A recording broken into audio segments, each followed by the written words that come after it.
ద్వాపర యుగంలో శ్రీకృష్ణుని అవతారాలను కళ్ళకు కట్టినట్లు చూపిస్తూ స్ట్రీట్ బాయ్స్ ఆధ్వర్యంలో జరుగుతున్న వినాయక ఉత్సవాలలో ఈ వినాయక మండపాన్ని చాలా ప్రత్యేక ఆకర్షణగా మనం చూడొచ్చు.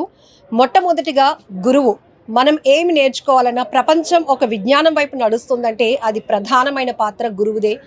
గీతతో కోట్ల మందికి దారి చూపించిన అతని కన్నా గురువు ఎవరు అంటూ మొదటగా శ్రీకృష్ణుడు ఆ బోధ చేస్తున్నటువంటి ఒక ఫస్ట్ అవతారాన్ని ఇక్కడ ఏర్పాటు చేశారు. సెకండ్ మనం చూడొచ్చు, రక్షణ కోసం సముద్ర మధ్యలో ద్వారకా నగరాన్ని కట్టిన అతని కన్నా గొప్ప ఆర్కిటెక్ట్ ఎవరు అంటూ రెండో అవతారం చూస్తున్నాం. కొటేషన్స్ కూడా చాలా అద్భుతంగా ఉన్నాయి. మూడో అవతారం, చూపుతోనే మనసులోని మాట చెప్పే అతని కన్నా గొప్ప సైకాలజిస్ట్ ఎవరు. సో చాలా అత్యద్భుతం కదా.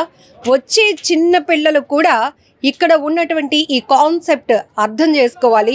ఏంటి మనకి ఆధ్యాత్మికంగా ఉన్నటువంటి నాలెడ్జ్ ఏంటి, భగవంతుడు ఎన్ని రూపాల్లో మనకి ఒక డైరెక్షన్గా ఉంటున్నారు, మనకి ఒక ఇన్స్పిరేషన్గా ఉంటున్నారు, మనం భగవంతుడిని ఎందుకు పూజించాలి, ఎందుకు మన లైఫ్లో డిసిప్లిన్గా ఉండాలి అనే కాన్సెప్ట్తో ఈ స్ట్రీట్ బాయ్స్ ఈ కాన్సెప్ట్ని అయితే ఏర్పాటు చేశారు.